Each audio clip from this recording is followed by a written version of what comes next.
Welcome back to Little Troyer Farm. It's another beautiful sunny day. We're soaking up as many sunny days as we get because it has been a very overcast winter here in northern British Columbia. It is a warm day and I am about to do 2 blood samples from Daisy, which is a sweet little blue roan girl right there, and then Robin, who's back over there. And everybody is deciding that they want to be at the gate. This gate is not closing properly because there's a bunch of snow. I need to find some sort of an axe and chip it out. But I'm not going to try to do that when they're all vying for attention right at the gate. Somebody's going to get hurt. So I'll do my blood samples and then I'm going to feed everybody. And then hopefully I can get this gate chipped out too. But I figured I would try to do a better job of doing a how-to blood sample video. It's dead of winter, the goats are thick and woolly. We're gonna explain how to navigate that and then what the best setup might be for doing blood work, especially if you're on your own. So we are gonna get right to it. So before we get right to it, like I said, I'm gonna explain to you what you need. Number one, especially in the wintertime, let's just do ourselves all a favor and get a nice set of clippers. I will link these in the description below to purchase off of Amazon. Hopefully I can find the exact link. It's about $120 at my Walmart, and it's been working phenomenally well for trimming udders and trimming to do blood samples as well. So a trimmer is definitely gonna do you a favor. You're gonna need one of these, I think they're called vacutainers. It is a needle holder for your vial, your needle. And then that gets me into the rest of the actual blood sampling pieces. So we've got some alcohol swabs that we're going to swab the area. Sometimes I forget to do this. If you want to minimize the risk of infection, go ahead and use some alcohol swabs. And then you're going to need some red-topped, no serum,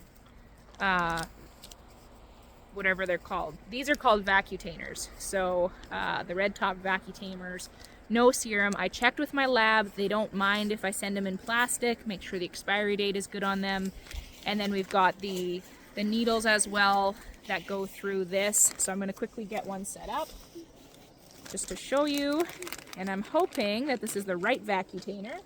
If not, we will be going to good old-fashioned needle and syringe. So this is a 1/2 inch. Ugh, I ripped it.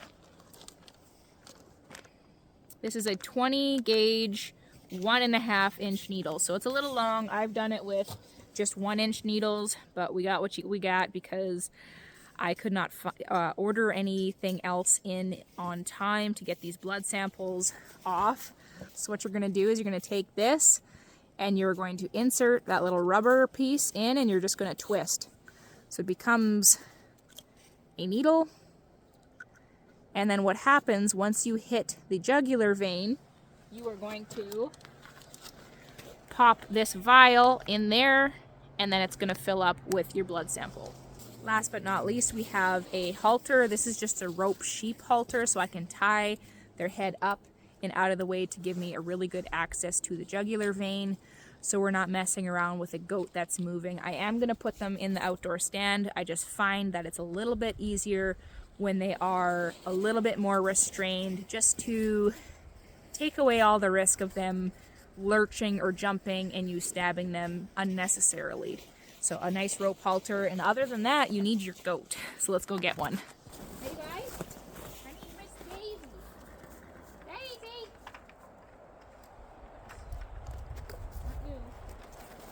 You. Yeah, you guys stay away.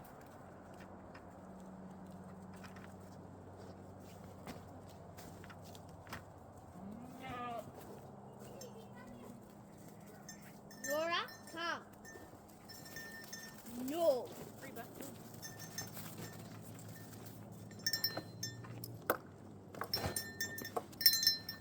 Oh, come on. I know you're scared of the dog.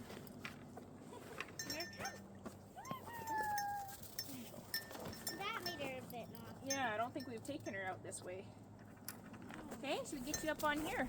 Good girl. Okay. Look at her.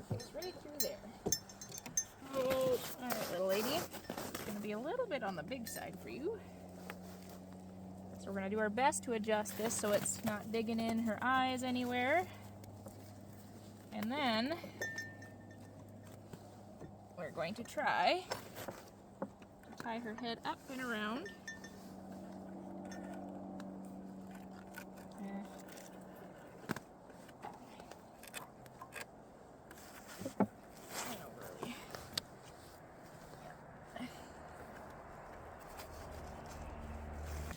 So Miss Daisy here did have blood work done the last, like 2 weeks ago. So she is already partially shaved.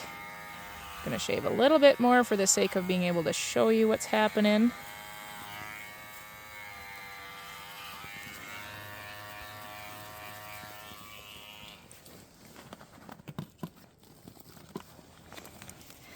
So here we have her center line that you can feel, kind of a hard piece. That would be the trachea.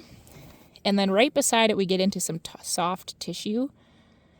And hopefully I'll be able to show you properly what we're looking for. I think I might have shaved too far over to the center line, because this is where her jugular vein is running, right in there. So when you block it off, you should be able to feel. We're just going to cleanse the whole area with an alcohol swab.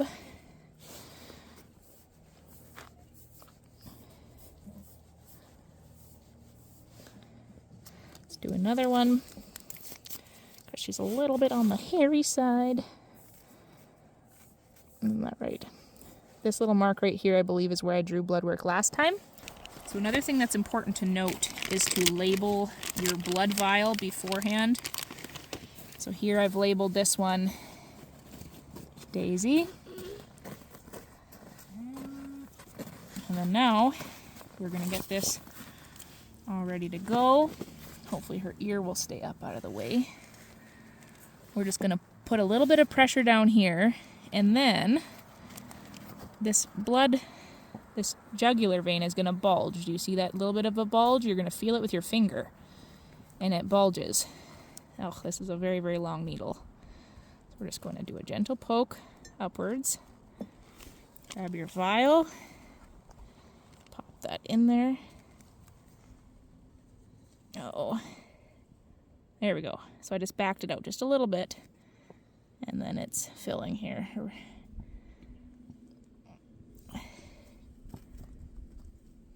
Sometimes you, because this is a long needle, sometimes you gotta back it out a little bit. We're gonna call that good. And then we're just gonna hold that spot. So for those of you that are queasy, I hope you did not click on this video, but that is full. This is a 4 milliliter vial. It's more than enough what they need. Again, check with your own lab to make sure you get what they need. She's so shivering. She's so scared. Make sure that's not bleeding anymore. Looks good. Just gonna swab it one more time. Clean it up a little bit, and that's it. So yeah, this is my first time with the 1.5 inch, and I would say that's too long, but that works nonetheless. Thing, right?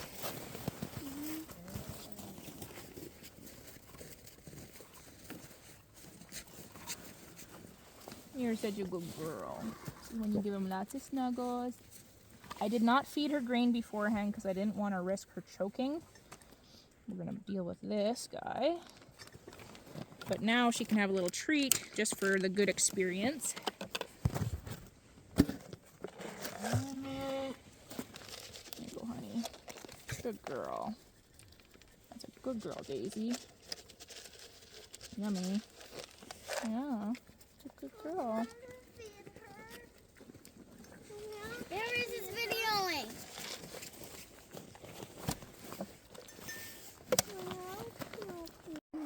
So we are doing repeat blood work for her for a pregnancy check. So it's called Bioprin pregnancy test. Her levels are right in the recheck range, but I'm pretty much 99% sure that she's not pregnant. So she'd be considered open. So that's unfortunate, but we are also running more blood work because of CAE and Johnes, just to make sure that's all in the clear. I definitely had the halter on wrong for Daisy, but that's okay. We got it figured out, right? Just in time for the next one. Yeah. They're not a fan of this. But I'd rather not poke you more than once. Right? There you go.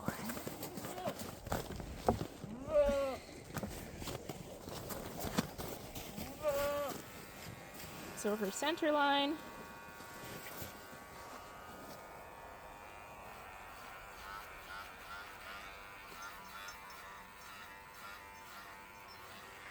Oh no, girl. I know. She says that feels funny. She says, what's happening to my fur? She says, don't take my fur off. We're gonna alcohol swab this area here.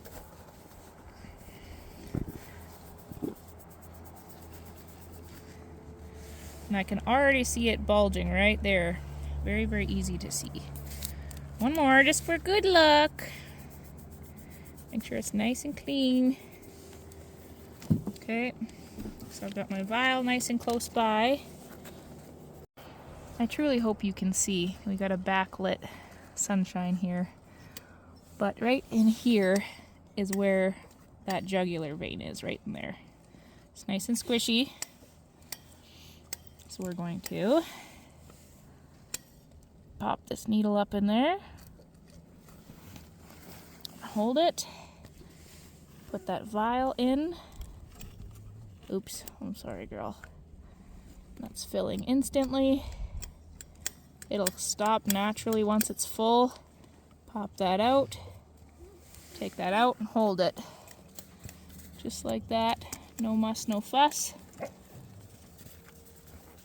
Again, we've got our labeled Robin. Check. No more extra bleeding. I've got one extra alcohol swab. Just gonna clean it up there. But just like that, no extra bleeding. Okay, I really don't think you're gonna be able to see as good as I can see. Is it clear? So you can see where I poked her, but can you see that bulgy vein right there? So her trachea is right here, you can feel it, it's ribby. And then right here is where that bump is. See that right there? That's her jugular vein right there. It's gonna be a lot bigger on the standard goats, but you can see that from here to here is her jugular. And that's where I stuck her. She's just got a little tiny droplet of blood. You could hold it for a little bit longer, but she'll be all right. She's not gonna just go crazy and bleed everywhere. Good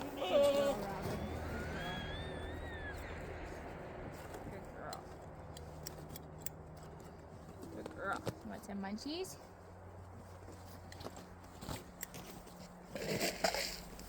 Good girl, honey.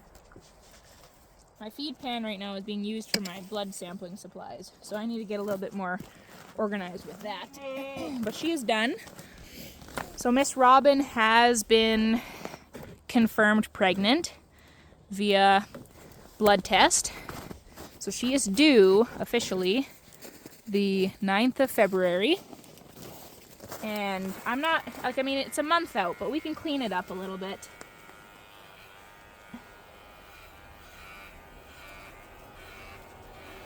So the reason why I'm resending blood work for Robin is because Canada Post screwed up and they did not get the blood work there on time for the Thursday that the lab runs CAE and Johnes. And so I have to resend samples for them to run CAE and Johnes, which it worked out okay because I had to resend for Daisy anyway for her pregnancy check. But at least we know.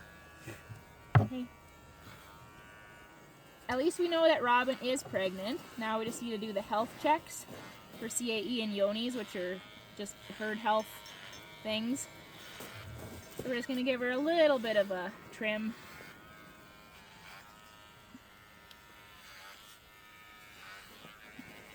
She's not going to bag up a ton yet. She's got several more weeks before she really starts bagging up, but it really helps to notice the udder changes if you have their udder nice and clipped.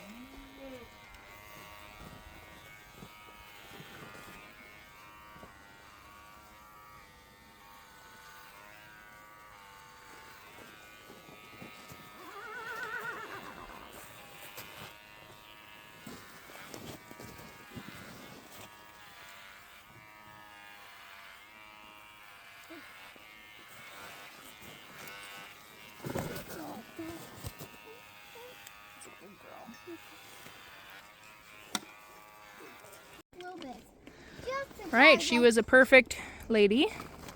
All nice and cleaned up now. But that doesn't really matter until February. But it's just one less thing to do when life gets crazy. Look at our fat girls over there. That one right center is Bambi. She's due the 21st. She is all sorts of kinds of chunky. Ready for another snack and some minerals, I think. Hey, you guys want some special minerals?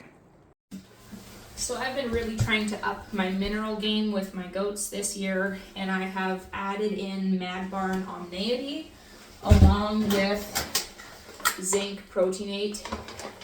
And what I've been doing is just kind of a rough mix, not every single day, but because of being pregnant and having higher needs, I have been giving it to them more frequently. So I've just been doing, I can't remember, 3 scoops? No, a little bit more. 5, 6. It smells delightful, just saying. It smells so good. So that's the Omneity that I put in there, and then this is just the zinc, some extra zinc. I have some bald noses from the goats, and my mineral does not have very much zinc in it, and they won't eat the zinc proteinate by itself, so I just put in 1 scoop of that. Omneity has a lot more like amino acids and good minerals that a lot of mixes don't have, so they get a loose goat mineral, but I find that it's got some gaps in what it has in it, and so I've been supplementing with some fancy stuff. So I just give it a quick gentle mix like that, and then they love it. You guys, woohoo! They are so excited. There you go. This is why I don't quite free feed it to them, because they tend to eat a lot of it. They also eat what they need and what they feel like they need. So some of them will spend longer eating some of this mineral. Some of them know that they need more. And some of them are more interested in having hay at this moment. But that amount is usually gone in a day because they just lap it right up. So Miss Reba here is one of our more mature does. I think she's turning 6 this year.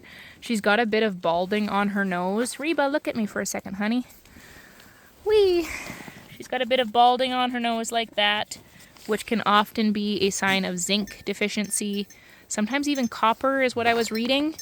And also like a fishtail. So she's, I don't know if that's quite what you would call a fishtail, but she's pregnant. She's more of a mature doe, and so she tends to eat more of it. They're more excited about the hay right now, but honestly, they go nuts over this stuff. And so I've been mixing in that zinc just because they need some extra, just because all of my loose mineral does not have enough zinc in it. So some of these other girls have a bit of balding as well. Willow does, and Sage definitely does. Here, Sage, look at me. Oh, there we go. Thank you. But her coat looks nice and healthy. Her tail doesn't really look fishtaily, but it's just something to keep an eye on. We've got a few different types of mineral in here. This is a blue rock from Innisfail, Alberta. And then this, we gotta clean it out a little bit, is just my local feed store mineral, and they are vastly different in their makeup.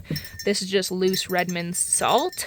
I've heard mixed things about offering salt to goats, but I choose to because none of my minerals actually has a lot of salt in it, so that's been what I've chosen.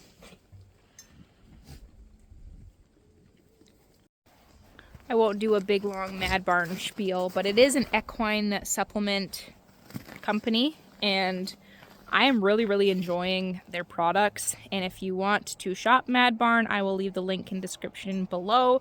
If you order through that link, I get a bit of commission just as a thank you for sharing the love of Mad Barn. And so I'm kind of surprised that I would ever feed a horse supplement to the goats, but it's been amazing so far.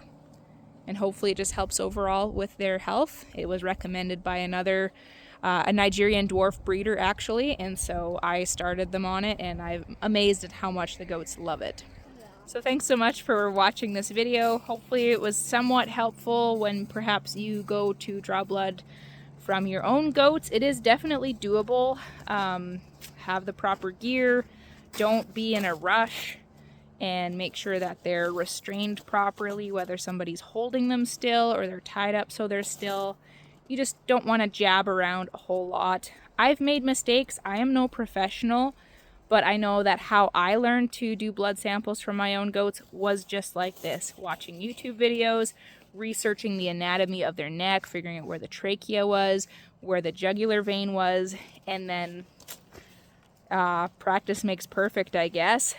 Clipping their neck definitely makes a difference because you can visually see that vein pop versus just going by feel, and so I highly recommend the clippers. Unfortunately, I don't think that Amazon sells some of the supplies you need for blood sampling. Try to find them through your local vet, or I know that in the States you can usually get some of these things a little bit more easily than in Canada, but make sure you've got the proper gear. Make sure you love on your goats, give them lots of snuggles and scratches afterwards, and then get them in those blood samples in the fridge and ship them to the lab with an ice pack, express post, or however quickly you can get it there. Make sure you do that. Before you draw samples, make sure you check with your lab the days that they're running the tests and what their requirements are to see those blood samples. Some of them will only touch glass bottles, so make sure that you're using the proper supplies that they recommend. Have a good one. I will see you guys down the road.